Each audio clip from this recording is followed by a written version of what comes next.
Sí. Listo. A ver. Ok. Entonces,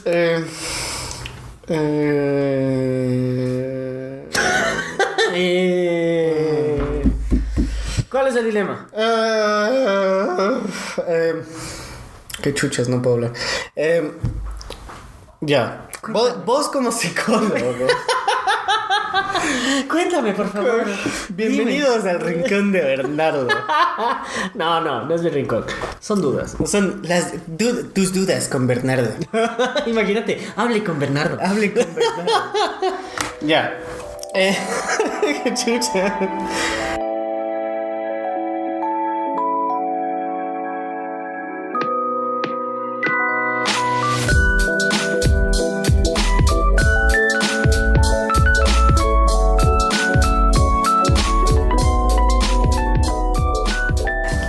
A ver, ustedes saben, el Bernardo es Soy psicólogo. psicólogo. Yo soy economista. Exacto. Y los dos tenemos espacios en los cuales, espacios en nuestra práctica académica, porque profesional, bueno, yo sí tengo full experiencia profesional, pero Bernie no. Y O sea, tengo alguna, no mucha, pero sí. pero no tanta. Y el tema es, siempre tenemos esas frustraciones en las dos ramas, pero más vienen de interpretaciones y de que pueden ser explicadas muy fácilmente por alguien que ya sabe el tema. Exacto. Y en el caso de los psicólogos, uno de los temas que al menos yo le cuestioné y le pregunto todavía es por qué los psicólogos no pueden tratar amigos ni familiares. Exacto. Ya, y yo voy a dar mi percepción y luego el Bernie Te voy a refutar. se da su diálogo intenso de PhD. Tengo mi derecho de réplica. En mi derecho de réplica. Entonces, a ver, para mí, ¿por qué la razón de por qué los psicólogos no pueden tratar familia o Vos amigos? quieres que traten familia y amigos. O sea, ¿por qué los psicólogos no lo hacen? Ya. O sea, ¿por qué en la psicología, en su aplicación, no pueden tratarlo? O no es sugerido o no es éticamente profesional. Para mí vamos a la analogía que el otro día dimos, ¿ya? Es la misma razón de por qué un profesor de X materia no puede tener una relación con uno de sus estudiantes. Exacto. ¿Ya? Pero para mí es porque hay un bias, hay un sesgo que te dice, yo como profesor no puedo estar en una relación contigo porque si es que te doy un 10 o te doy un 0, va a haber problemas. Tal vez no te mereces el 10, tal vez no te mereces el 0 porque terminamos mal, te doy el 0, o porque terminamos súper bien o lo que sea, te doy el 10. Entonces para mí es eso, pero en psicología no tienes una retribución literalmente como para dar un 10 o un 0. Sí. Simplemente tienes o sea, tú escuchas y analizas los problemas internos de cada persona y tú les aconsejas por qué, digamos, por qué, cómo deben cambiar, qué deben ver y todo eso. Entonces, para mí no existe... Para mí, en mi ignorancia, no existe una razón de por qué los psicólogos no deban tratar a familia y amigos. Ok. Ese es mi punto. Ok. Ya. Ahora, si vamos por ese lado, entonces, te explico por qué.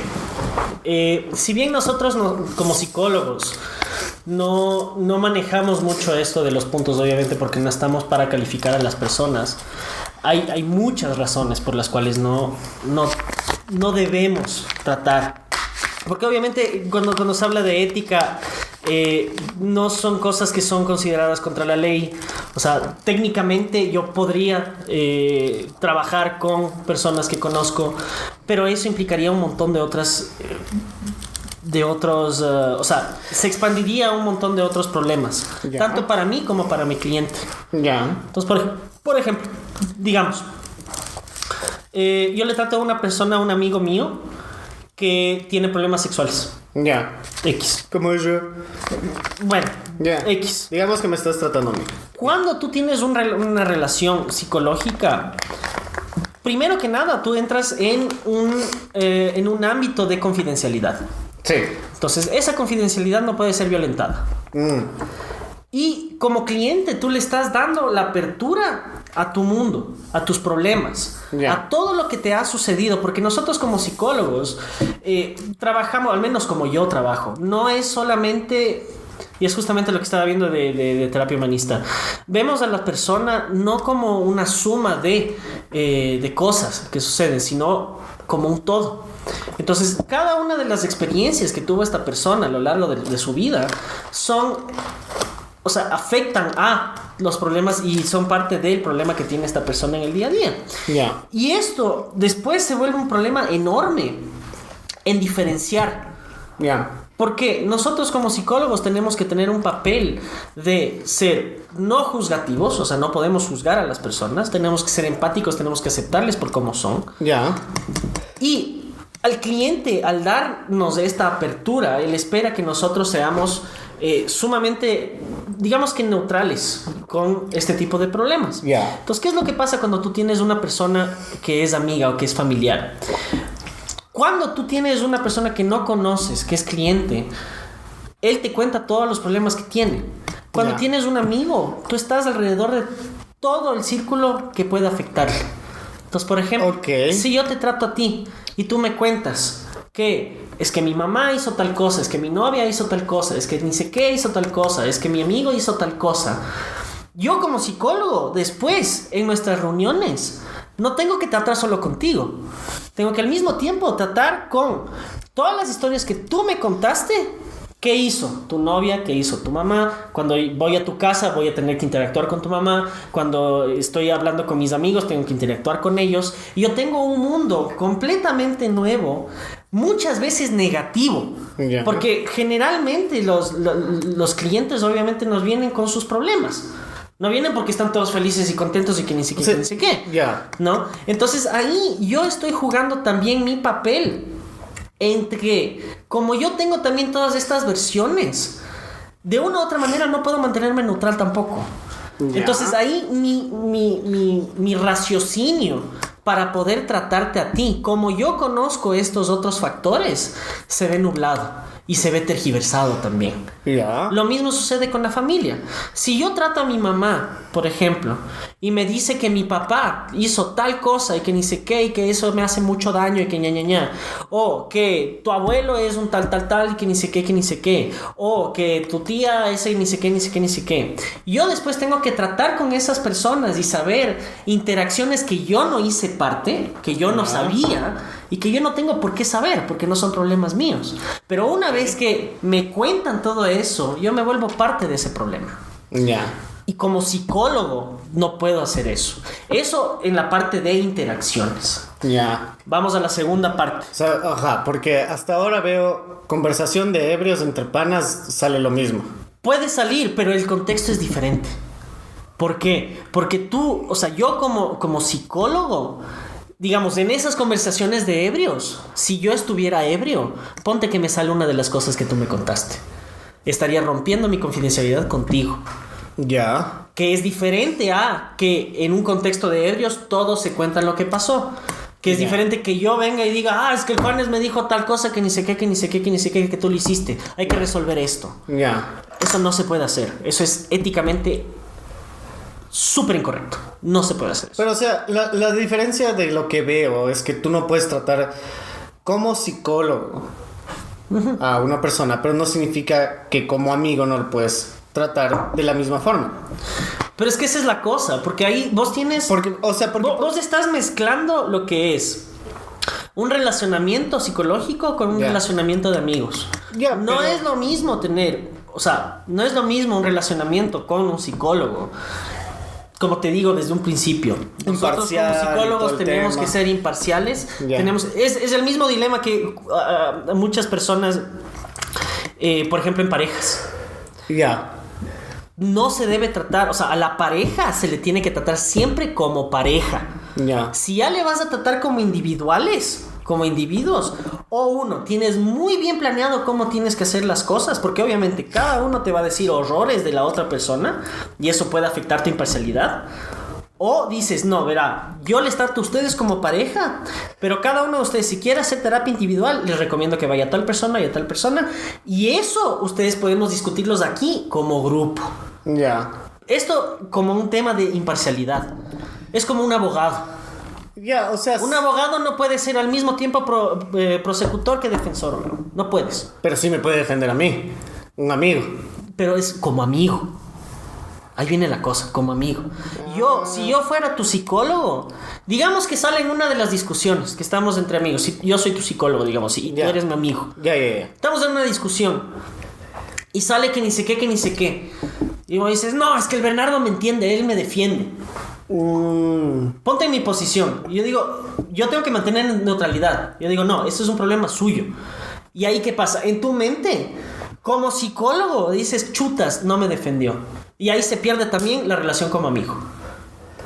Porque ahí pierdo también tanto mi posición como psicólogo como de amigo defensor. ¿Me hago entender? Sí, entiendo, pero siento que es conversación entre ebrios. O sea, es que velo desde alguien que no conoce esto. Velo desde alguien... ¿Cuántos problemas tú no hablas con tus amigos? Todo hablas con tus amigos. No todo. Necesariamente. ¿Qué no hablarías con tus amigos? O sea, brother, ¿cuántos amigos? ¿Cuántas personas tú podrías contarles? Por ejemplo, que tiene, igual incluso con amigos, weón. Cuando tú les dices, es que mi novia hace tal cosa y que ni sé qué, que ni sé qué, que ni sé qué, eso ya estás dando un problema. Pero obviamente como son amigos es otra historia. Ya. Pero como psicólogo estamos en dos posiciones. Ya. No solo la de amigos, sino la de profesionales también. Ok. Y ahí se pierde profesionalismo, totalmente. Ok. Ese es el punto clave.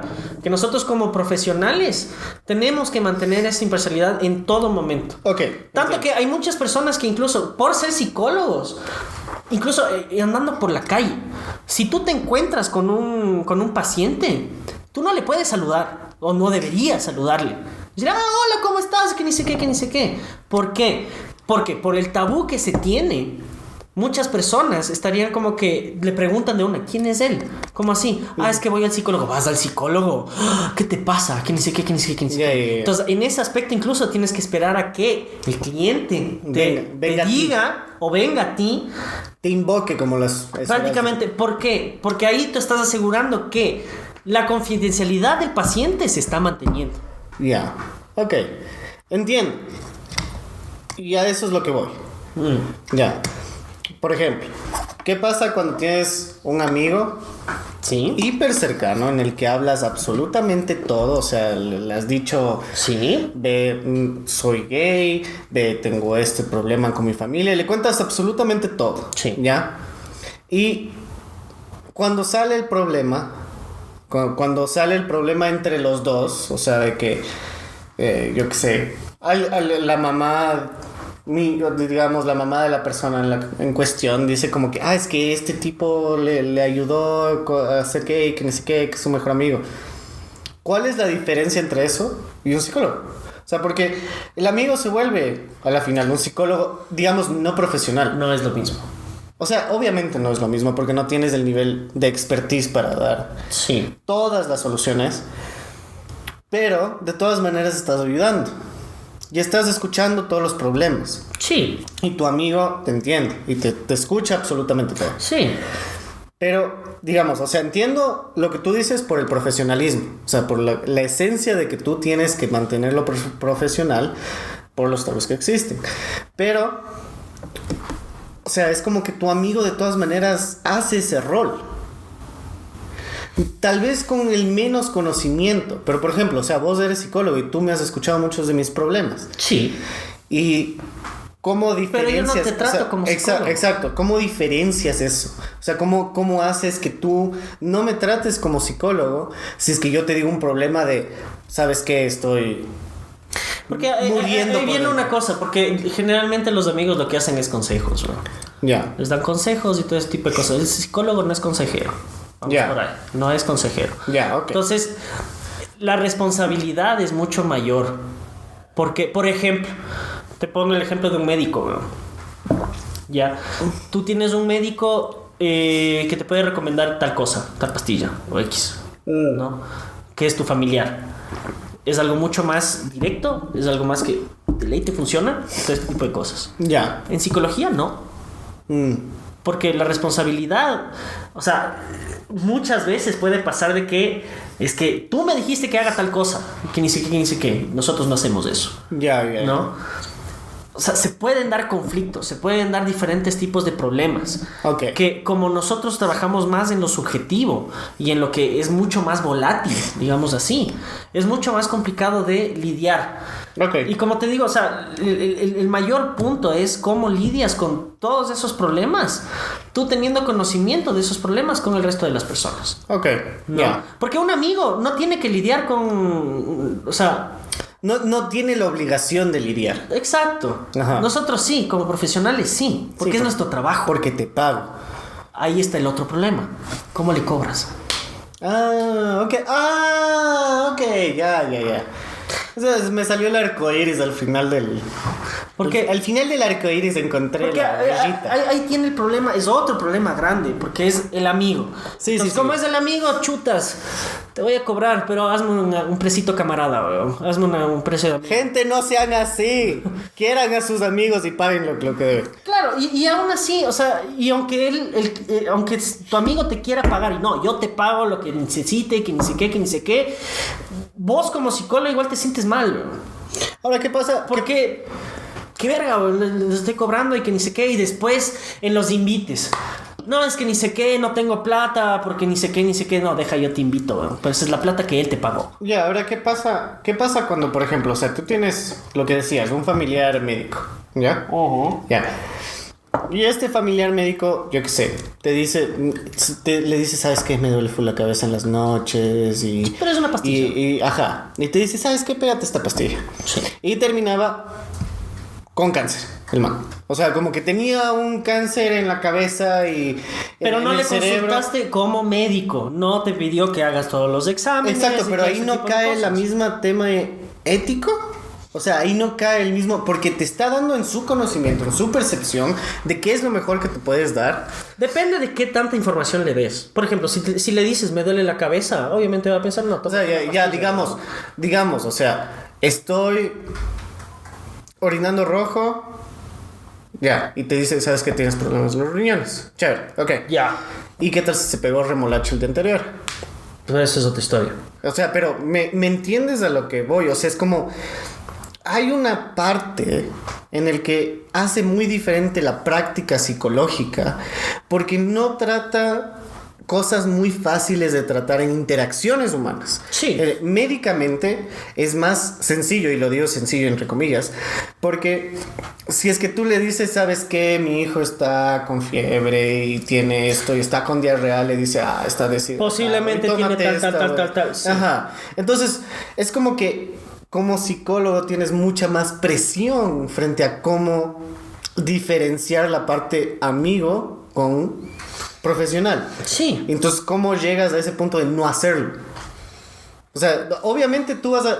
Yo estoy seguro que todos los psicólogos, en general, tú también, todos han de tener como que una idea de cuáles son los problemas de la gente. O sea, como que, al menos de amigos cercanos, de que les han escuchado todos sus putos problemas y todo el tema. Pero es que esa es la cosa, man. O sea, yo creo que ahí entra mucho en el...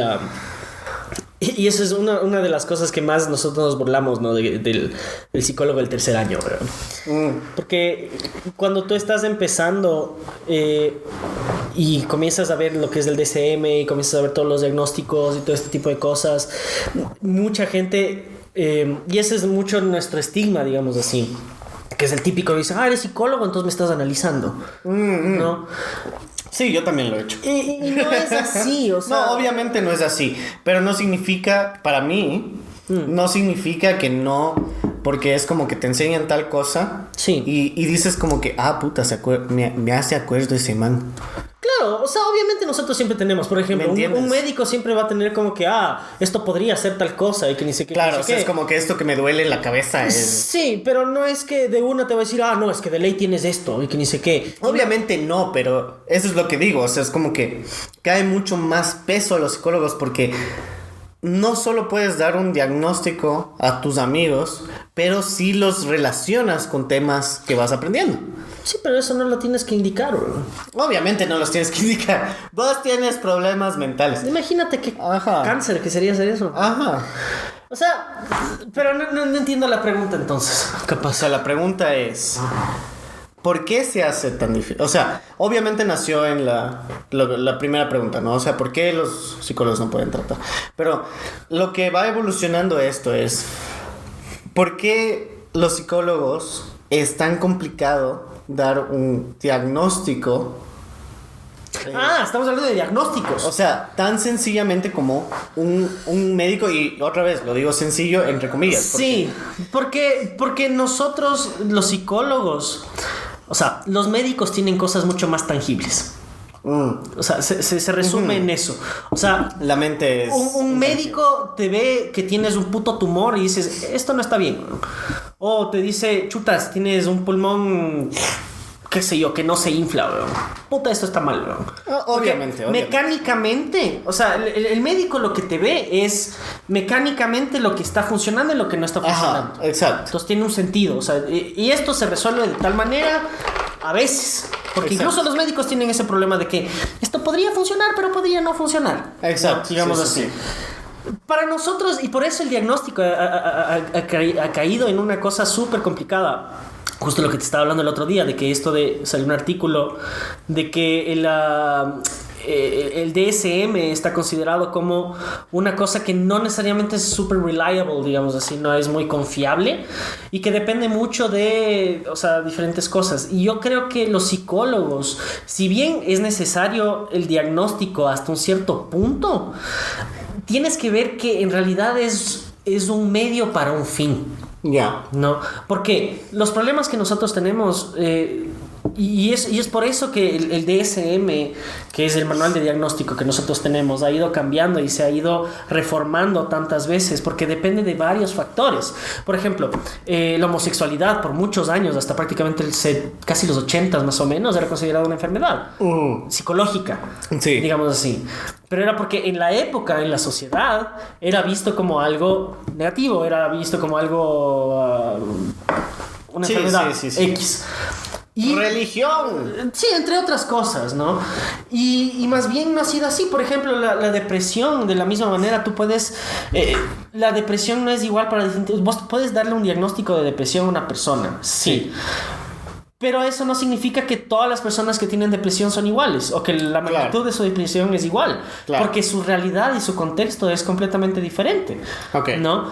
Entonces es sumamente complicado el dar un diagnóstico en un principio para ese tipo de cosas. Y es justamente porque nosotros analizamos la volatilidad de nuestras realidades. El psicólogo lo que hace es analizar y trabajar con la persona para que su realidad sea más manejable en el caso de que sea un problema.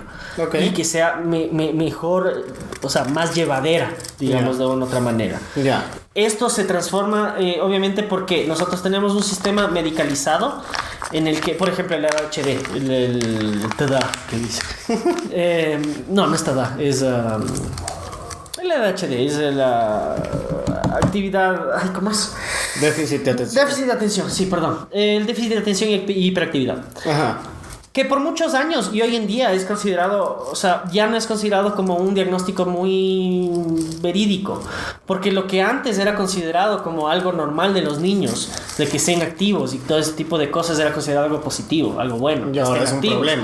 Y ahora es un problema, pero eso tiene que ver no necesariamente con el niño, sino con el sistema que nosotros tenemos, que es el tener una escuela en el que el niño tiene que estar sentado tantas horas atendiéndole a una persona que está hablando de una cosa súper aburrida para el niño, ¿no? Y que posiblemente no le ve ninguna cosa. Ajá. Y entonces cuando le ven al niño nervioso y queriendo salir y haciendo otras cosas, dicen, no, este tiene déficit de atención y hiperactividad. ¿No? Y eso para varios otros diagnósticos. Por ejemplo, estábamos hablando en el otro episodio de eyaculación precoz, ¿no? Muchos de esos diagnósticos se dan no tanto por nosotros, para nosotros facilitarnos la vida, como digamos así, sino porque muchas veces los clientes requieren o necesitan y te piden, doctor, ¿qué tengo? Yo no soy doctor, pero me dicen X. Ya mismo. Doctor, ¿qué tengo? Y es que verá, podría darle un diagnóstico de tal cosa, pero no necesariamente es así. Porque depende de varios factores. De hecho, y una de las grandes críticas que por años se han hecho al DSM es los criterios de diagnóstico en muchos casos son sumamente subjetivos. Ya. Porque dependen de varios factores. Y esa es la cosa, porque nosotros como humanos no somos máquinas. Puede ser orgánicamente que sí, pero al mismo tiempo dentro de eso, ¿por qué tienes tantas personas que, obviamente hay un link con el tabaco y el cáncer, pero digamos, hay gente que fuma como chino y nunca ha tenido cáncer, y hay gente que fuma mucho menos y que tiene cáncer? Ajá. X, ¿no? Y eso Entonces, aún en esos problemas hay ciertas discrepancias. Que hay una ligación entre tabaco y cáncer, lo hay. Eso no hay cómo negarlo. Eso existe. Entonces dejen de fumar. Pero fúmense un hito. Pero para los problemas mentales, a menos que sean neurológicos y que hay una evidencia clara de que hay un problema en el sector tal del cerebro, digamos, o por ejemplo, si tienes problemas de habla, por ejemplo, puede ser un problema en el sector de Wernicke, o si tienes problemas de entendimiento, puedes que tengas tal cosa, o si tienes problemas de control de impulsos, capaz tienes un problema en el lóbulo frontal, pero no es definitivo. No es algo definitivo y es algo sumamente difícil, y eso tomando en cuenta que la psicología es una ciencia realmente nueva. O sea, esto salió, a pesar de que se han hecho estudios antes neurológicos desde los 1800, imagínate. O sea, es 300 años, no es nada.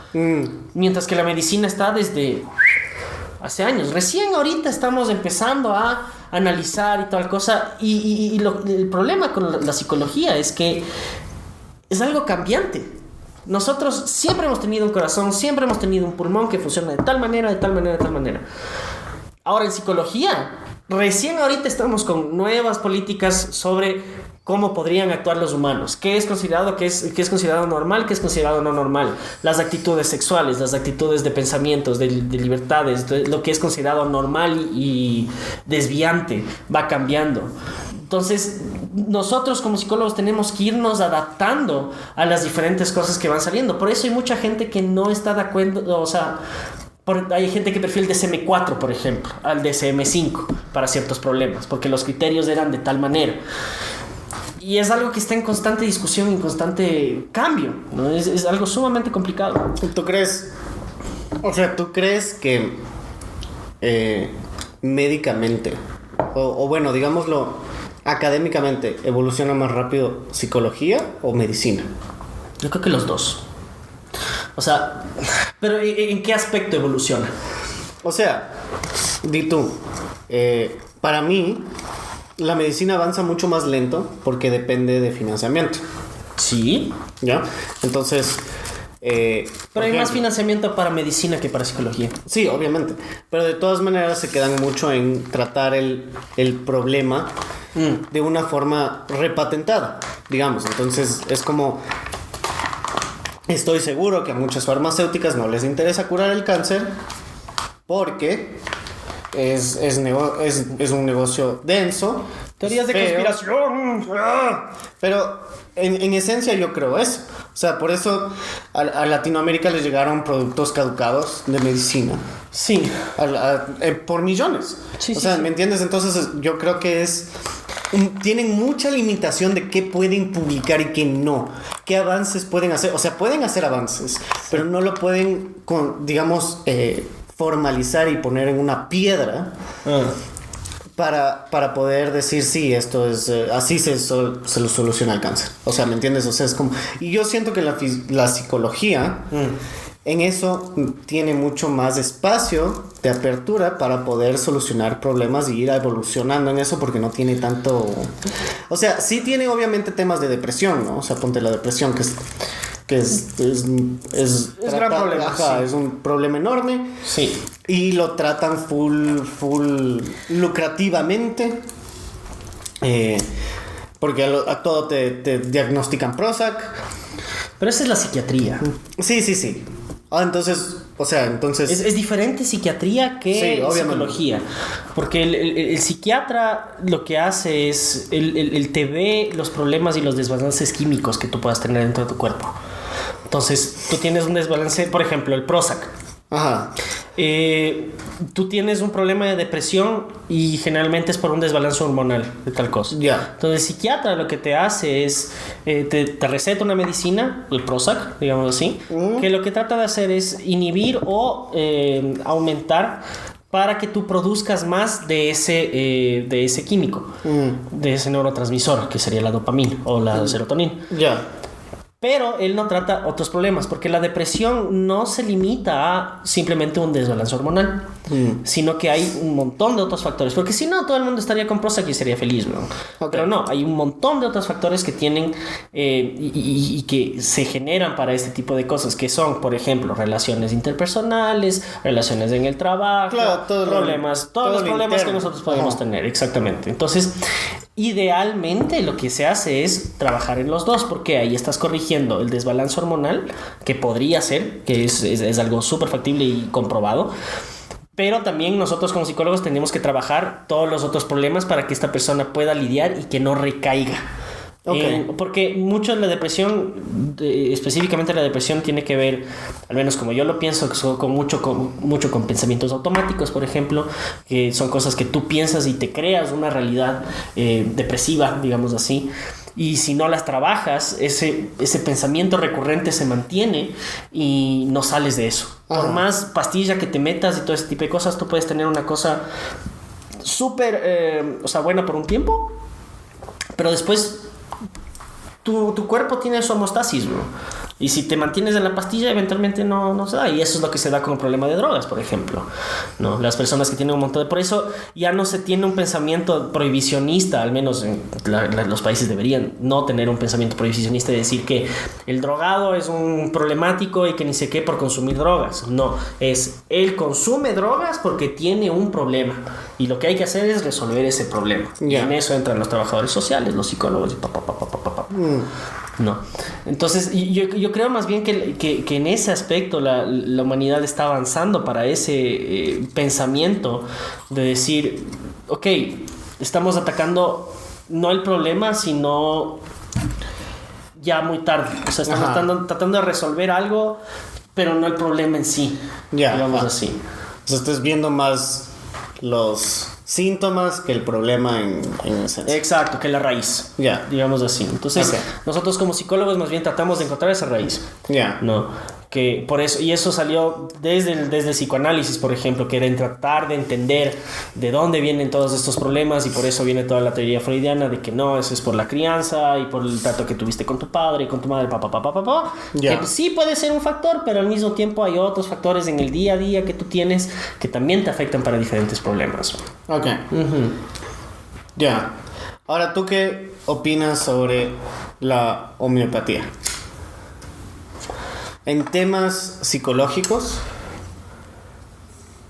en esencia, digamos, en problemas de que tú puedes curarte a ti mismo, cambiando mucho tu forma de ver las cosas, teniendo actitud positiva. A los que les funciona, bien. Porque la verdad que lo que nosotros tratamos de ver muchas veces no es de una manera positiva. O sea, yo al menos como trabajo es de verle de una manera realista.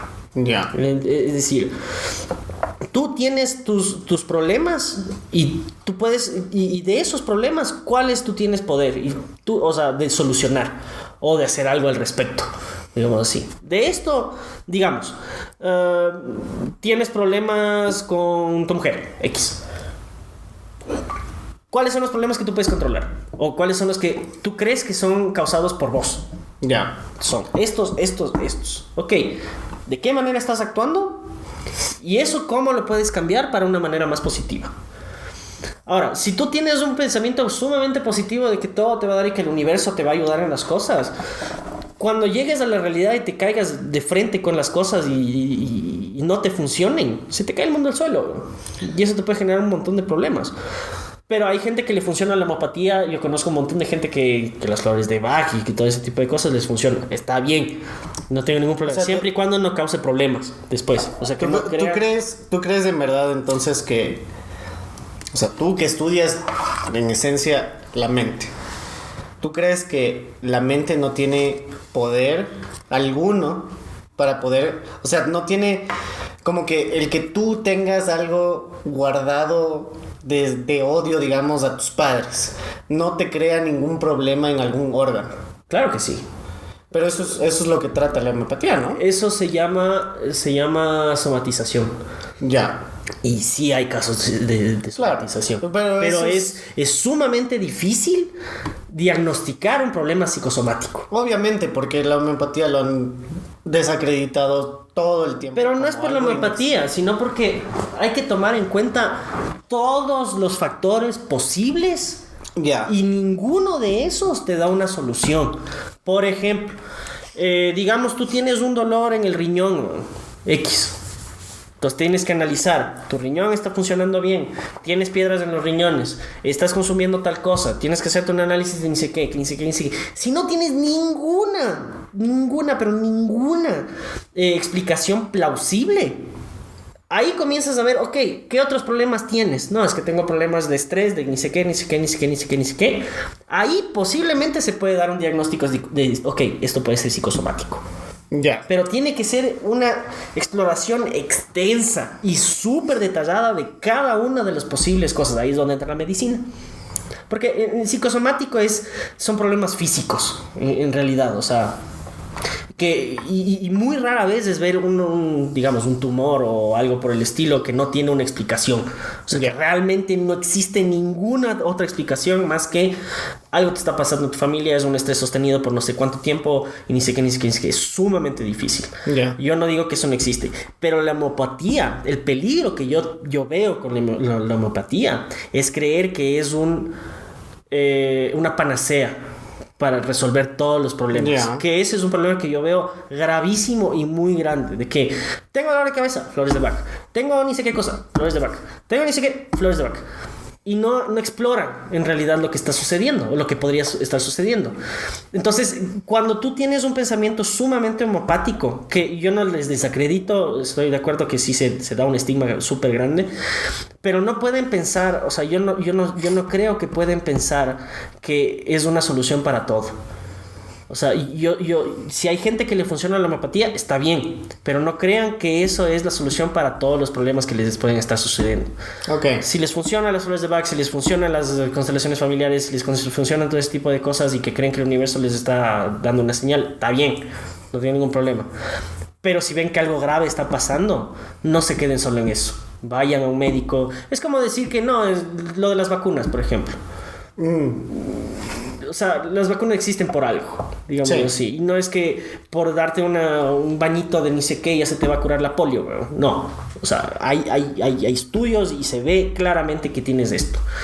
Si tienes un problema psicológico, hay muchos estudios que dicen, ok, este tratamiento generalmente funciona muy bien para esto y toda la cosa. Este tipo de terapia también te ayuda para este tipo de cosas. Si es algo físico, ok, tratémoslo también con otro tipo de cosas. Si sientes que la homeopatía te podría ayudar y te está ayudando, está bien. Pero si ves que no está funcionando, vaya a un médico especialista y que le dé otro tipo de pastillas o otro tipo de tratamiento, porque realmente hay que tratar eso. Ok. Bien. ¿Cachai? Sí. ¿Algo más? ¿Qué más? Si es que quieres saber algo. Si no, Pausa. pausa. Vamos a una pausa, entonces. Oigan esta deliciosa música.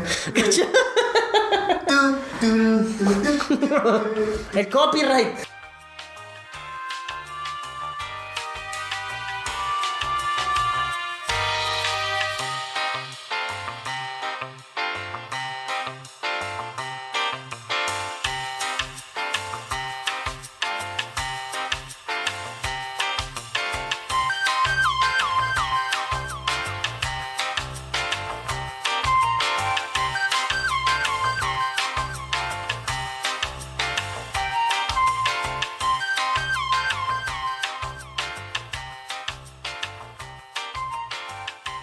Entonces vamos a la segunda parte de que es un poco más serio, digamos así. Y hablamos un poco de mi psicología, de las dudas que tiene. Yo realmente de economía entiendo muy poco. Sin embargo, el Juanes puso un tema... Si puedes después de censurar lo que quieras. Puso un tema que se llama el caos del mundo del desarrollo. Y hablamos un poco sobre eso. Pero quería primero, o sea, que me cuentes qué para vos es esto del caos del mundo del desarrollo y todo ese tipo de cosas. Para entender y para ver qué se me ocurre. A ver, no sé cómo funciona en otros países la instrucción económica, ¿ya? Pero básicamente cómo funciona aquí. Por cierto, el Juanes es economista, graduado en Brighton, de un máster en economía de desarrollo. Economía de desarrollo. Eso, sí. Exactamente. Y bueno, como te decía, no sé cómo se funciona en Latinoamérica, ¿ya? Pero yo creo que todos en Latinoamérica funcionan de la misma forma. Y yo creo que toda la economía te guía mucho hacia finanzas. Ajá. ¿Ya? Te enseñan las bases de lo que es economía, te enseñan macroeconomía, te enseñan todas las teorías de solo de crecimiento y de desarrollo, y te enseñan todos estos indicadores de macroeconomía, te enseñan toda la econometría, pero de alguna forma te tiran hacia las finanzas, ¿ya? Entonces te enseñan mucho de que necesitas un promedio, ¿ya? O sea, digámoslo, hagámoslo como una idea simple, el PIB, ¿ya? Entonces todo el mundo basa su desarrollo. Se basaba su desarrollo en el PIB per cápita. Ajá. ¿Ya? Entonces, mientras más PIB per cápita tenías, era un país más desarrollado, porque en teoría toda la producción nacional está destinándose a, yo qué sé, $10,000 por persona. Entonces, eso es lo que hace el PIB per cápita. ¿Ya? Entonces, tú cuando estás estudiando economía, es así de simple como que, sí, qué chévere, ya, chévere, entonces voy a Singapur porque Singapur es el país que más tiene PIB per cápita, entonces ese es el más desarrollado, o Alemania es el más desarrollado, o Japón es el más desarrollado. Y una de las cosas que no te das cuenta cuando estás creciendo y cuando estás teniendo tu instrucción económica es que no hay tal como decir este es un país desarrollado o no. Y te voy a decir por qué. Porque esto es una cosa que me han cuestionado incluso hasta profesores. Y a mí, y entiendo sus razones de por qué me cuestionan, porque es un pensamiento más progresista sobre la economía que lo que ha existido hasta ahora, ¿ya? Entonces, ¿qué es lo básico? ¿Ya?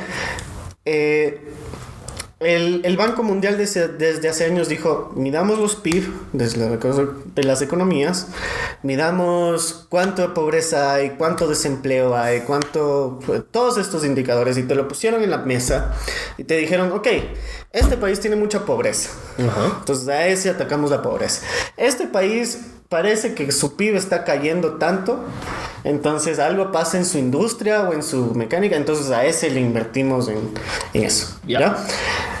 Y así funcionó siempre la economía. Entonces a ti te enseñan eso, ¿ya? Cuando estás creciendo te enseñan eso. Como te digo, en las universidades a mí me enseñaron muchísimo de modelos financieros, de cómo medir inflación, de cómo la inflación se relaciona con las tasas de interés, producción de dinero y todo el tema. Entonces te enseñan todas estas cosas, y al final cuando estás empezando, y a mí me pasó, cuando estás empezando a entrarte a un mundo de desarrollo, que yo más o menos como que me interesó muchísimo más el desarrollo que las finanzas en mi segundo año de universidad. Empecé mucho a cuestionar las clases, porque me decían, di tú, este país, hacemos un modelo econométrico y vemos que tiene, yo qué sé, la incidencia de inflación es mucho más grande en esta zona que en esta zona. Y yo decía, ok, sí, entiendo full lo que significa el concepto y todo, pero ¿por qué se está dando eso? Entonces me decían, probablemente es que, yo qué sé, en este país hay una impresión más dura de dinero, o las tasas de interés funcionan de diferente forma, o lo que sea. Y era como que, ok, pero les afecta vivir eso, ¿ya? Y más o menos lo que trata de hacer el desarrollo es traer toda esta nube de incertidumbres, de indicadores econométricos y económicos hacia una parte de ¿se aplica aquí? ¿Por qué se aplica? ¿Ya? Y el desarrollo como tal lo que trata de ver es no solo tratar a la persona como capital, sino tratar a la sociedad en sus problemas que está teniendo y cómo sacarlo de esos problemas. Entonces ya no te enfocas mucho en qué es, cuál es su nivel de PIB, ¿ya? Claro. Y yo te voy a decir mi ejemplo más claro. Cuando fui a Inglaterra, que fui el año pasado, yo fui a Brighton, que es, primero es la segunda ciudad más cara de Inglaterra, después de Londres, y es carísimo. Y aún así ni se compara a Londres. Pero en esa ciudad, obviamente, cuando fuimos con mi esposa, pensábamos, o sea, de ley es otro mundo. O sea, de ley es una cosa espeluznantemente diferente si es que ese es primer mundo. Y nosotros somos tercer mundo. ¿Cómo va a ser? Entonces llegamos y lo primero que vimos es... la comida fue muy diferente. Sí. Ya, la comida fue... todo usan plástico, todo envuelven en plástico. Y nos dimos cuenta que aquí también lo hacen, pero en menor medida. Hay cosas y cosas, o sea, a veces usan más plásticos que otros. Y tienen mucho más, o sea, tienen otros esquemas de vida. ¿Ya? Pero lo único que nosotros vimos en que es más desarrollado Brighton o Inglaterra que nosotros, que Ecuador, es... digamos, la eficiencia detrás de servicios públicos. Sí. ¿Ya? Esa es la única diferencia que yo vi. ¿Había gente en la calle? Sí. Te trataban de diferente forma que mendigar, como nosotros mendigamos likes. Pero te trataban de otras formas, eran más cordiales, había menos en proporción. No, yo diría que sí. Pero es porque nosotros tenemos otros problemas y a eso es lo que voy después, tenemos otros problemas. Sí. Entonces ellos tienen muchísimos homeless indigentes. Indigentes en Inglaterra tienen 1 millón de gente viviendo en las calles. Tienen mucha saturación de gente que no logra salir del nivel de ingresos que tienen porque X razón, o sea, no tienen ingresos, no tienen oportunidades, no tienen... Entonces, es como que vemos las mismas cosas, o sea, es solo diferentes situaciones. Sí. Entonces, como te dije el otro día, ¿qué es lo que yo vi sorprendente de Inglaterra? Servicio de transporte público, que es increíble. Y pago de servicios. No, pago de servicios sí, o sea, eficiencia, que eso es lo que iba con eficiencia. Pero no, lo otro es tratamiento de basura. Ya. Sí. Porque sí son más eficientes en limpiar calles, en limpiar los basureros, en que no haya mucha basura en las calles. Y eso decimos después del Pride, que es Brighton es el más importante en temas del Pride. Y o sea, el día siguiente, o sea, durante la fiesta no había nadie interrumpiendo, limpiando cosas, pero el día siguiente era limpio. Sí. ¿Ya? Entonces... cuando regresamos a Ecuador nos dimos cuenta de que en verdad, o sea, ¿qué es desarrollo? Ya, o sea, después de estudiar todas estas cosas, después de ver cómo se vive en Inglaterra, que es en lugares chiquitos, pagas un montón, los servicios son caros pero eficientes. Tienes otros sistemas, o sea, tienes más eléctrico todo, o sea, no tienes tanta combustión de diésel, pero sí tienes en otras fábricas, o sea, todas esas cosas nos dimos cuenta, es como que el desarrollo es puramente a tu percepción. ¿Ya? Entonces, di tú, el Ecuador está pasando del tercer mundo al segundo mundo, ¿ya? Según varios organismos internacionales. ¿Ya?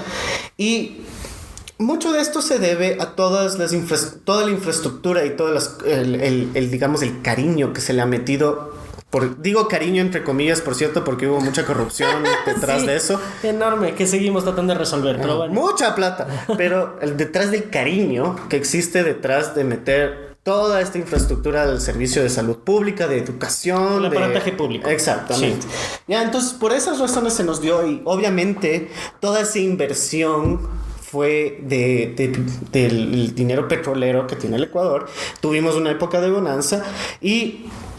esa bonanza fue utilizada para meter 1 millón de cosas y obviamente elevó nuestro estándar de vida en el país, lo cual hizo, ok, ustedes ya no están en esto, ustedes ya están más arribita, ¿ya?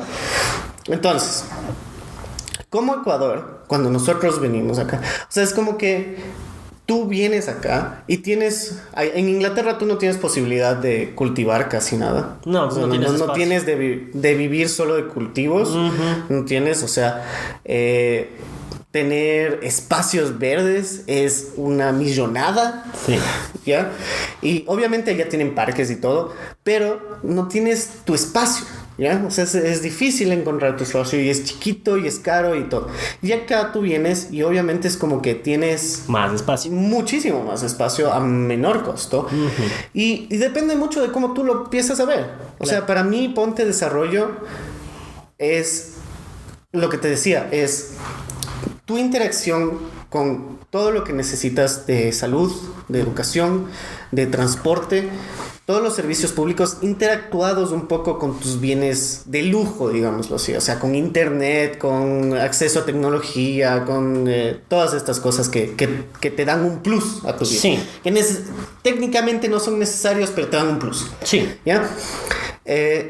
Y entonces, si es que tú ves Ecuador, comparado con Inglaterra, tú ves millones de costos mucho más baratos en Ecuador, pero la eficiencia es diferente. Sí. ¿Ya? Entonces, después de todo el estudio que tuve en desarrollo, yo me di cuenta, es como que para mí Inglaterra, sobre todo Londres, no es desarrollo. O sea, para mí no es. O sea, ¿no le ves como algo desarrollado? No me parece algo desarrollado. Yeah. Entonces ahí cambian muchas las cosas de cómo están evaluando el desarrollo de países, ¿ya? O sea, porque por ejemplo en Ecuador tenemos muchísimo más espacio, tenemos muchísimo más acceso a cosas frescas, pero, digamos, por el otro lado no tenemos tanto acceso a tecnología. Sí. ¿Ya? Entonces cambia mucho. Entonces, si es que tú... Es la misma analogía del pescado.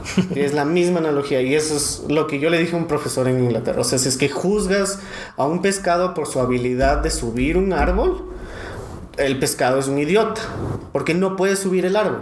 Sí. ¿Ya? Y así no puedes medir países. ¿Ya? Entonces toda la idea de por qué llego a esto es porque si es que tú mides a todos por el PIB, llegas a lo mismo que el pescado. ¿Ya? Entonces, te voy a dar un ejemplo súper práctico. Perú tiene un nivel de desempleo, creo que es del 4%, del 3%, súper bajo, pero su informalidad es súper alta, a los niveles de los 80, 70%.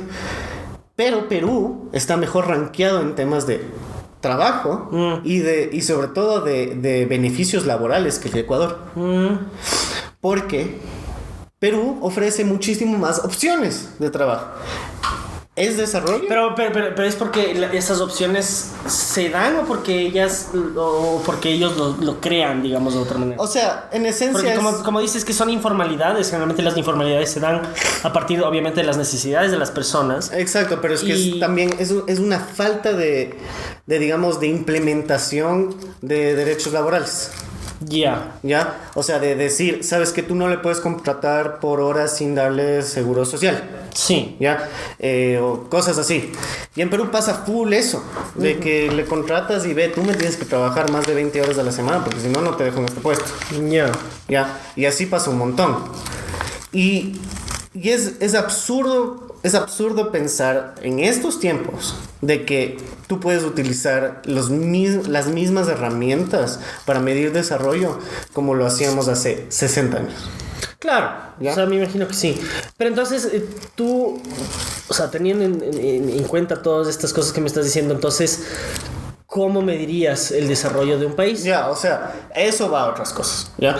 Eso, por ejemplo, la pobreza multidimensional que le están haciendo ahorita es muy eficiente en eso, porque lo que hace la pobreza multidimensional es dice, ok, no te puedo medir pobreza por ingresos o por consumo de una manera eficiente o por necesidades básicas insatisfechas, ¿ya? No te puedo medir de una forma muy eficiente porque si es que tú tienes pobreza por ingresos, o sea, digamos, ganas $1 al día, pero tienes todas las necesidades básicas cubiertas, entonces no tienes una necesidad de ganar tampoco más. ¿Me entiendes? Técnicamente, o sea, sí. Es como hay una disparidad entre esas mediciones.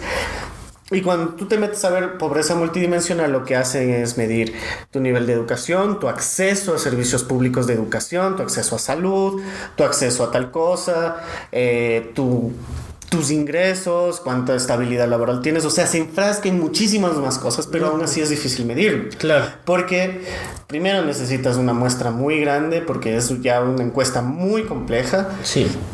Y de todas maneras, en otros países te va a dar que la pobreza multidimensional es mayor. Claro. ¿Ya?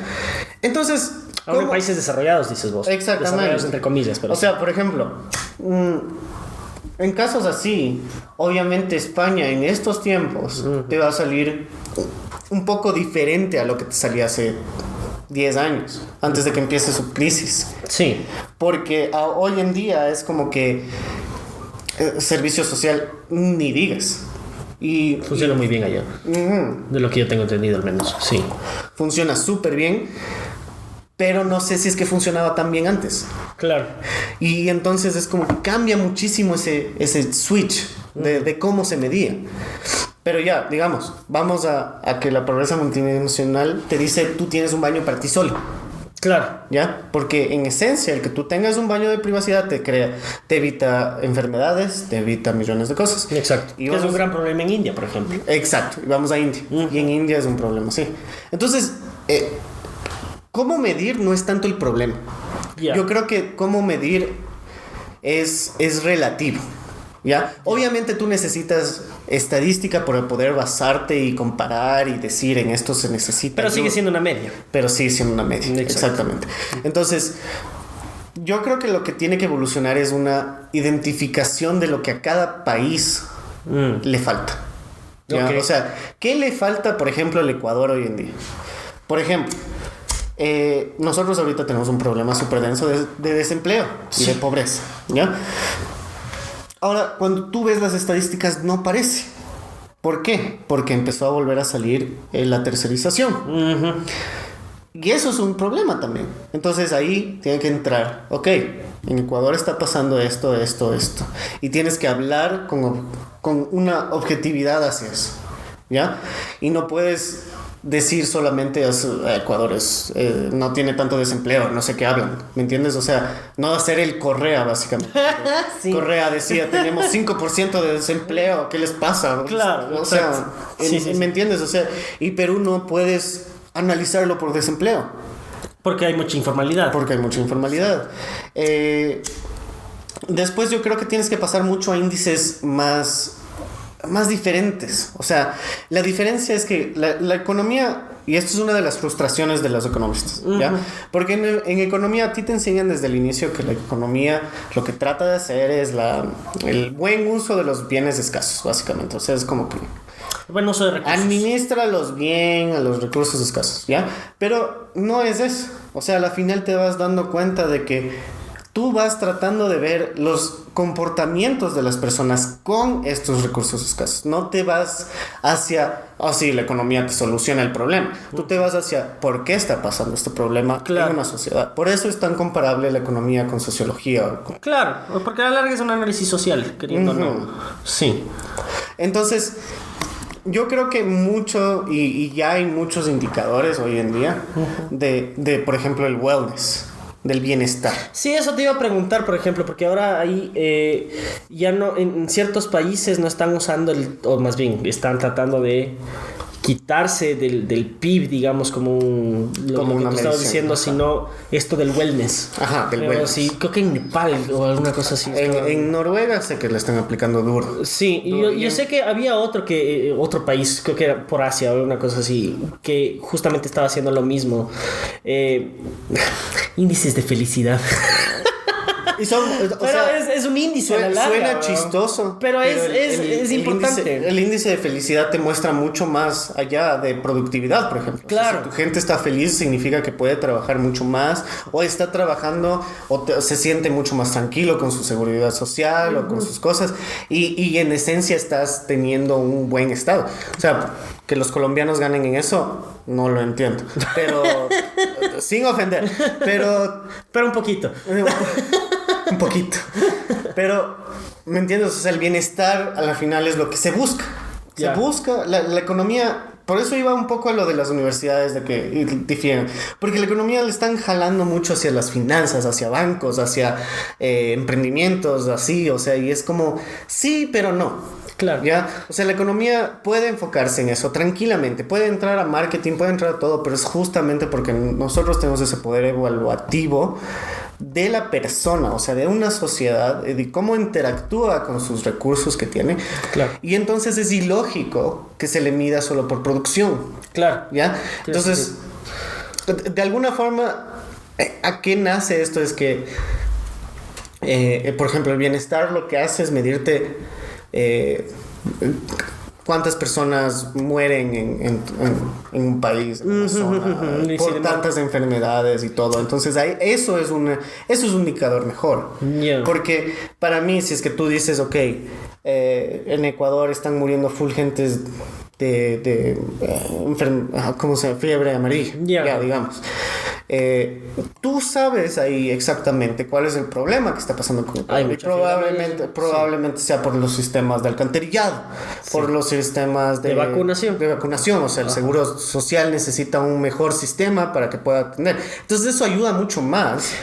Y enfocándote solo en los problemas de los países. Pero al mismo tiempo, o sea, y esto yo te hago como pregunta, porque yo tengo una amiga que trabaja, y justo estábamos hablando de eso ayer, de que ella trabaja en un centro de salud.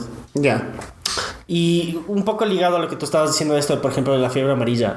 Queriendo o no, sí, se necesita un desarrollo, pero no solo el manejo, porque queriendo o no también, lastimosamente, la manera en que se solucionan en nuestras sociedades hoy en día es a partir del dinero que ingresa al Estado también. Sí. Y cómo eso se distribuye a los diferentes costos. Por ejemplo, ella me estaba contando de que mucha gente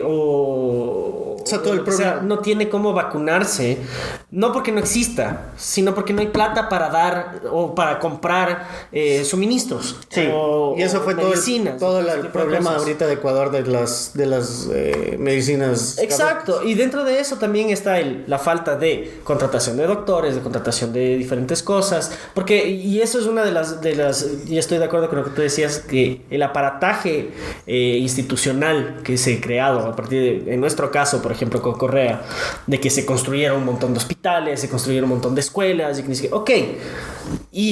Exacto. Porque puedes tener la infraestructura, puedes tener tal cosa, pero no hay nadie que maneje eso.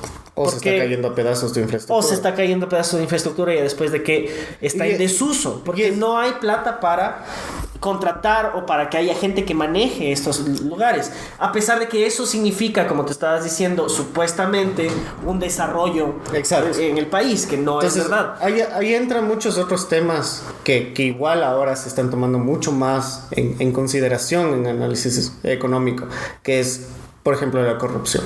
Sí. Ya. Entonces, corrupción, hay un indicador de corrupción que se está haciendo muy famoso porque está midiendo, en esencia, básicamente, cuánta plata deja de entrar hacia el sistema y cuánto excedente de construcción hay.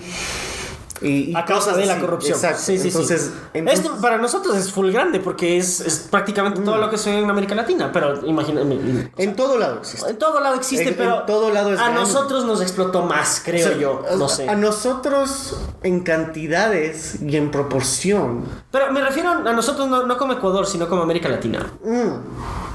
Sí, eso estamos en la verga. Pero el tema es que, por ejemplo, o sea, obvio aquí se roban $20,000, $90,000 por una contratación o lo que sea. En otros países es una corrupción más de favores. Claro. Y es una corrupción mucho más intensa hacia qué construyo y qué no. ¿Ya? Entonces aquí es más, digamos, sencillo para el político, porque es como que sí, les voy a construir los hospitales y los hospitales me deberían costar $1 millón y no, es que sabes que me terminó costando $1,500,000. O sea, y es como que ya nada. Entonces es como que en ese sentido es mucho más sencillo en Latinoamérica. Y es más sencillo, digamos, el análisis que tienen que hacer detrás del índice de corrupción es mucho más sencillo. Yeah. En otros países es más complicado porque te empiezas a dar cuenta como que este político tiene la bancada atrás de medicina y hizo una calle al frente de del hospital, una mega carretera, y de repente el hospital le apoyó en su plan de gobierno. Pero eso también tiene que ver, creo yo, con el sistema de política. Sí, eso va a otras cosas. Sobre todo en Estados Unidos, por ejemplo, que es cómo funciona. Y eso va a otras cosas. Y el tema es, y la esencia de todo esto es que... El punto es que no puedes medirlo todo igual. No, pues. No puedes. Y es una frustración el que traten de hacerlo todo igual. Y todo esto yo creo, en mi forma profesional de verlo, que nace mucho de la finanza. Uh-huh. La finanza te da un número. Te dice esto es, y los bancos tienen que mantener tanta de reservas, y esta es la tasa de interés en la que va a funcionar esto, y te dice eso. Claro. Y tú, como economista, dices, ok, este es mi dato, es lo que tengo. Entonces tengo que trabajar con esto. Uh-huh. No tengo más. Puedo analizar otras cosas detrás, pero en eso, por ejemplo, los papers se quedan a veces como flojos. Uh-huh. Porque no tienes forma de medir un comportamiento o no tienes forma de medir el bienestar. Por eso se cambian estos paradigmas hacia cómo medir a países.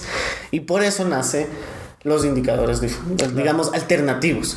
Que hasta ahora muchos les desprestigian porque dicen, no, es que cómo vas a medir solo eso, es que cómo le comparas con otros países. Y es verdad, en temas estadísticos es complicado si es que no les estás midiendo con la misma vara, pero jamás debieron medirles con la misma vara.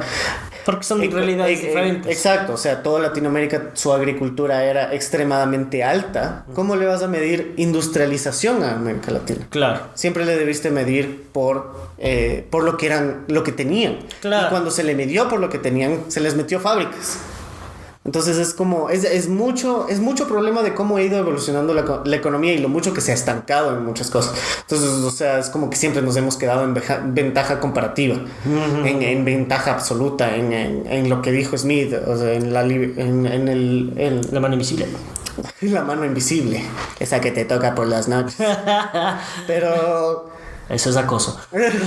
No, perdón, es abuso. Pero en fin. Ponte que sea a ti mismo. No, porque yo sé dónde está mi mano. Ponte que y no. yo le guío a mi mano. Es como, ¿cuál es esa película en la que decía que el man se acostaba sobre su mano para que se duerma?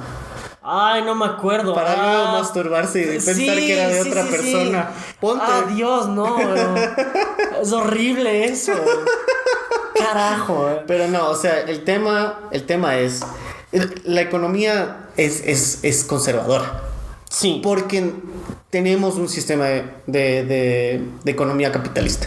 Uh-huh. Tenemos ese sistema. No digo que el socialismo sea mejor, sino que nunca ha evolucionado a nada más. Sí. ¿Ya? Siempre ha sido de extractivismo, de... Porque nos ha funcionado. Exacto, porque hasta ahora nos ha funcionado. Uh-huh. Hoy en día te das cuenta de que el Ecuador sin el petróleo se fue a cagar. Claro. Y no pudo hacer nada a corto plazo y no vamos a poder hacer nada a corto plazo. Sí, por eso es todo el rollo ahorita de que tiene que ser explotado el Yasuní con la nueva mina de cobre, que ni sé qué, que son cosas a corto plazo. Nos van a dar plata, sí. Sí, nos van Pero si no se desarrolla el resto de cosas, nos quedamos en las mismas. Pero de alguna forma, por ejemplo, yo soy muy partidario de una equidad, digamos, un sistema...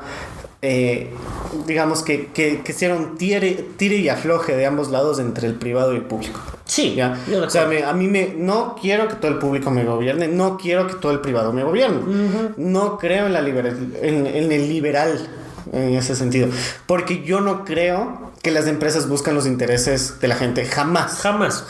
Obviamente no, pues van a buscar los intereses de ellos mismos. Porque vivimos en un sistema capitalista. Claro. ¿Ya? Entonces yo creo que hay una buena forma entre entrar a un equilibrio entre yo como gobierno te doy las pautas y son conversadas contigo mismo y vos no me dices nada porque yo te pongo las leyes, yo te pongo las reglas. Digamos, el gobierno tiene que velar por su gente, sí. y el privado tiene que velar por ganar dinero. Por su negocio. Exacto. Sí. Entonces ellos tienen que... Ahí puedes encontrar una equidad. Obviamente suena una utopía terrible, ¿ya? Que nunca va a existir. Pero no significa que llegues a consensos, ¿ya? No, o sea, el problema es cuando esos consensos se tornan en corrupción. Exacto. Como lo que nos pasó con lo de Odebrecht. Justamente, o sea, es eso de que supuestamente te dan las pautas. Financienos Odebrecht al podcast. De la plena. Pero no, o sea, es un problema denso. Sí. ¿Ya? El desarrollo, y como el desarrollo lo puedes ver y digamos estudiar, Sí. es difícil. Sí. Y Y dentro de eso te quería hacer la pregunta, porque la ONU creo que hoy en día tiene los estos del milenio, que son los objetivos del milenio. Ah. Y dentro de eso están los índices de desarrollo, que no me las sé exactamente, pero hay ciertas cosas que son, por ejemplo, la salud y todas las cosas que tú estabas Sí, indicando. yo te voy a decir, tú sabías la realidad de Ecuador. Sí. Y el Ecuador había cumplido muchos de los objetivos del milenio de la ONU. Ujú. Nosotros viviendo acá sabíamos que era mierda. Claro. Sabíamos que no cumplía. Y es porque sigues tratando de medirlo con la misma vara. Y no digo que esté mal. A mí no me gusta la ONU. Yo no quiero decir detesto, pero le detesto a la ONU. Ya, en muchos factores. O sea, entiendo lo que pueden hacer, entiendo sus limitaciones, entiendo todo, pero siento que son a medio gas a veces. Y Por la soberanía de los países. sí, y otras cosas, o sea. Sí, no, hay de todo. Y de todas maneras tiene una influencia muy grande en países. Entonces es como. Entiendo la intención de llegar a como que estándares internacionales de que todos sean así. Pero es justamente como la noticia que te mandé el otro día, de que había un periodista decía, va a caer un meteorito lleno de oro que nos puede hacer todos billonarios. Billonarios, sí. Y es como que, man, ¿qué estás pensando? ¿De qué entiendes por dinero? Claro. ¿Ya? Y es... No, y tomando en cuenta que realmente el dinero hoy en día es algo... O sea, es literal un número. O sea, Prácticamente ya es ficticio incluso. es ficticio desde hace años. Exacto, entonces es la manera, o sea, el dinero ya no debería, o al menos como yo lo pienso, ser medido como tú dices, de la riqueza de un país. Está bien. Porque de la larga todo el mundo puede imprimir dinero, o sea, el gobierno puede imprimir dinero cuantas veces quiere. Yo creo que está bien el tener todavía divisas Sí. diferentes y que haya una fortaleza de divisas diferentes. Sí. Porque mucho muestra la confianza de tu país. Eso está basado ahora. O sea, lo que tú confías en tu moneda y la fortaleza que te da en el mercado laboral Claro, y en el claro. mercado internacional, perdón, es lo que le da el valor. ¿Ya? Entonces la Reserva Federal tiene y tiene su fortaleza porque todo el mundo cree en el dólar. Sí.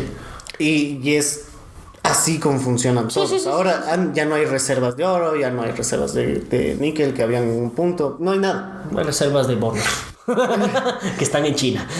Exacto. Pero eso, o sea, digamos, es una frustración, sobre todo, para un economista hablar con gente que no entienda. Claro. Porque... No, eso, yo creo que es frustración no solo de un economista, sino de una persona con una realidad diferente a otra. Verás, esto es lo que yo veo. La economía nos afecta a todos. Sí. Ya, todos estamos involucrados y si es que tú querías estudiar economía, tú entiendes un poquito más de cómo funciona tu sistema, ¿ya? No del todo, porque obviamente economía es súper amplio y toda la gente, depende mucho de tus profesores, de cuánto tú le metas de gana y todo el tema. Entonces, tú cuando vas, yo por ejemplo, a hablar con mi familia, a veces es frustrante, porque me empiezan a decir, no, es que yo qué sé, las hidroeléctricas era una pésima idea y que no sé qué, y es como... En teoría eran una buena idea. Eran una buena idea, sí, o sea, no puedes... Pero la ejecución fue una mierda. No puedes decir, o sea, es lo que yo decía. No puedes decir que el Correa no hizo cosas que sí nos podían ayudar. ¿Ya? Sí nos podían ayudar, sí nos podían hacer soberanos en electricidad, sí nos podían hacer tener muchísimo más acceso a salud, pero el problema es que fue corrupción. Claro. ¿Ya? Entonces eso es obvio, pero todo el odio que hay detrás es como que, man, no tienes justificación. Sin fundamento. Y es frustrante porque tú como economista ves lo que estaba haciendo Claro, o sea y que... dependiendo de tu punto de vista dices, ok, me parece. A mí me pareció súper bueno las hidroeléctricas. Me parecía genial. Obviamente sabía que iban a robar. Es ingenuo. Pero no pensaste que iban a robar tanto. No, yo no pensaba que no iban a funcionar. Ah, eso sí. Ya, o sea, yo no pensaba que iba a ser al nivel de que estaban mal construidas. Sí. O sea, pensaba que al menos iba a ser como medio pensante el tipo para decir, voy a construir algo bueno para que si me voy me reeligen. Claro. Ya, o sea... y es frustrante como economista, como te digo, porque toda la gente le ataca y entiendo que le ataque. Yo también o sea, le ataco, justificado, yo también. pero no, es como que empiezas a criticar cosas que no tiene sentido que hayas criticado. Es como que le critican a la Fed. Ya le critican a la Fed, que es lo que manipula, y tienen razón, pero les tratas de explicar de por qué tienen. Mientras ellos cogen y sacan su tarjeta de crédito a pagar todo en efectivo, o sea, en créditos a los 10 años, ¿me entiendes? O sea, es como, man, tú le estás dando el poder. Sí. O sea, tú le das. Y es obvio que no podemos dejar de darle el poder porque ese es el sistema en el que crecimos y está implementado desde hace años. Sí. Entonces... digamos que como economista se te abre un poquito más la mente de las opciones que existieran, pero la gente nunca los ve. Claro. Y cuando hablas con economistas, por ejemplo, liberales o socialistas o derechistas, te das cuenta de que es como, brother, a ti te abrieron la mente para tú mismo cerrarte. Ya, o sea, te abrimos la puerta, te abrimos la celda de prisión y te quedaste con los grilletes. Sí. O sea, es como, no entiendo por qué. O sea, está bien que tengas tus percepciones, está bien que tú entiendas qué para ti es mejor, pero tú no puedes decir, esto es lo único que es bueno. ¿Ya? Esa es la frustración. O sea, como economista no puedes solo ver un lado, claro, porque no estás viendo una sociedad como que sola. O sea, tienes que ver interacciones con el mundo, tienes que ver interacciones sola en relaciones. Un país. Ajá. Sí. Y entra, por ejemplo, que Ecuador está abriendo full tratados de libre comercio. A mí me parecen geniales. A full conservadores les parece la peor idiotez que está haciendo. Man, o sea, no podemos evitar abrirnos al mundo ahorita y no vamos a poder. Pero si es que tú sigues pensando de que es estúpido y de que vamos a producir algo, entonces ponte a producir algo vos, a ver si es que puedes. Entonces es ilógico el pensar de que muere una industria nacional, sobre todo en estos tiempos de que es más popular el hecho de que tú produzcas algo en tu país. Claro. Y que en tu digamos, en el mundo es como que, es de Ecuador, chuta, no he probado chocolate ecuatoriano en mi vida, probemos, qué rico, lo que sea. Ay, qué rico. Pero... es eso, o sea, es la cerradez que frustra. Sí, yo te cacho. Y es lo mismo que yo tengo, o sea, un poco volviéndolo al mío, o sea, por eso yo creo que el economista... todas estas ciencias sociales, digamos. Ajá, sí. Yo te entiendo perfectamente porque en psicología vemos lo mismo. Exacto. O sea, yo que soy clínico, a lo que me metí a esto de un poco de ser psicólogo social, digamos así, me di cuenta de un montón de otras cosas, tal y como vos estás diciendo, y me frustra ver que hay gente que no quiere verlo y gente que es full de diagnóstico, full de no, es que es así, asado y cocinado, y digo, ve las realidades de las personas. No puedes medir a todas las personas de la misma vara, como vos dices, exactamente lo mismo. Exacto. Entonces, no todos son pescados. No, y no todos los drogadictos son iguales. Exacto. No todos los depresivos son iguales. Es exactamente lo mismo. Sí. O sea, es muy comparable, y justamente el tema de sociales, y es lo que me gusta a mí de lo que la academia está evolucionando, es de que han dejado, o sea, lo que hacen ahora es como que usar a los indicadores que existen y que siempre se están midiendo como extras. Sí. Es como, esto existe, pero quiero ver cómo estas fluctuaciones cambiaron violencia. Ajá, o sea, cómo estas fluctuaciones en el mercado laboral afectan violencia doméstica. Exacto. Y, por cierto, vamos a escribir un paper de eso. Pero no, o sea, es eso. O sea, sí. O sea, es como, no puedes evitar ver a la gente y quererles darle un puñete en la cara a veces.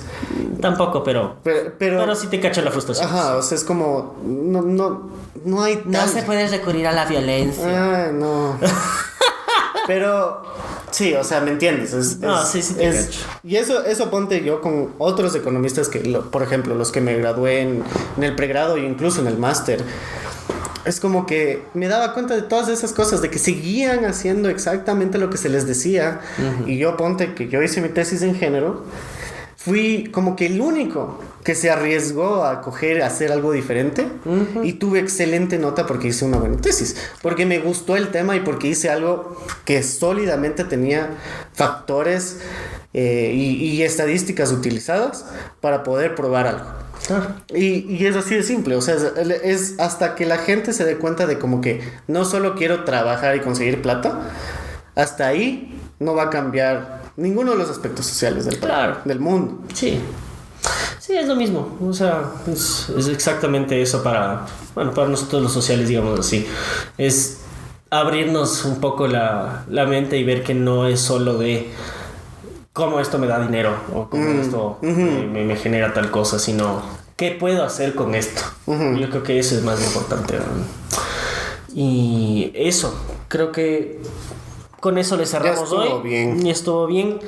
Este episodio fue un poquito más serio, pero volveremos a hablar huevadas y también volveremos a hablar. Sí, igual hablamos huevadas. Sí, también siempre. Pero bueno, gracias a los que nos quedaron oyendo hasta ahora. Y no odien a la gente por redes sociales. No estamos hablando para que ustedes sean odiosos con la gente, solo tengan esto en mente cuando van a hablar con alguien social. Exacto. Pregúntenle, van a ver y se van a sorprender de cómo cambia mucho su forma de ver el mundo. Sí. Cuando se le presenta algo más social. Sí, abran sus mentes, hablen con las personas. Nosotros creo que se ha vuelto recurrente esto de la comunicación. Conversen con las personas y una vez más, si tienen alguna pregunta o algún tema que quieren hablar con nosotros, nos escriben al Twitter, nos dan su like, siempre nos vendemos por likes. ¡Mendigando! En @locodelengua y nos quedamos por esto. Y eso fue Locrito. Nos vemos para el próximo episodio. Ha sido un gusto. Chao.